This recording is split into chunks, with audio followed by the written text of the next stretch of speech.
श्रावण के महीने की पंचमी कौन सी तिथि? पंचमी। चाहे वो शुक्ल पक्ष की हो चाहे वो कृष्ण पक्ष की।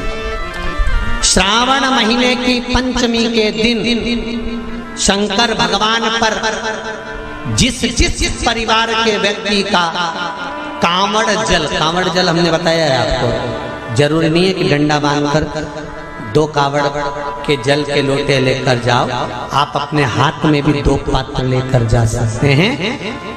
पंचमी तिथि के दिन हाथ में 2 लोटे जल के, 2 कलश जल के जब हम शंकर भगवान को चढ़ाते हैं तो ऊपर जो कमंडल होता है शिव जी के ऊपर जलधारी होती है, जिसमें जया, विषहरा, शामली, बारी, दौतली और देव, शंकर भगवान की 5 बेटियां जिसमें विराजमान होती हैं। जब हम जल समर्पित करते हैं, हमारे पीढ़ी में, परिवार में अगर कोई अधोगति में मर गया होता है, कुंवारी अवस्था में चले गया होता है, गर्भ में मर गया होता है, गर्भ के बाहर निकल कर भी अगर कुंवारी अवस्था में चले गया होता है, तो श्रावण महीने की दोनों पंचमी पर परिवार का अगर कोई एक व्यक्ति भी जल चढ़ा देता है शंकर भगवान पर, तो सर्प की योनि में नहीं पड़ता, जीव मुक्त हो जाता, प्रेत योनि में, सर्प की योनि से मुक्त हो जाता।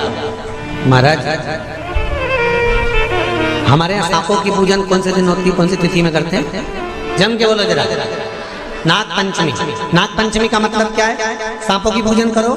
नाग पंचमी का मतलब होता है शंकर जी के मंदिर में जाकर 1 लोटा जल समर्पित कर दो। उसका कारण क्या है कि हमारे परिवार में, हमारे कुटुंब में कोई 7 पीढ़ी के अंतर्गत भी अगर कोई जीव तड़प रहा होता है, पड़ा हुआ होता है, उसकी मुक्ति नहीं होती है, तो पंचमी का चढ़ा हुआ जल उस जीव को प्राप्त हो जाता है और वो जीव तर जाता है, उसका फिर जन्म नहीं होता, वो तर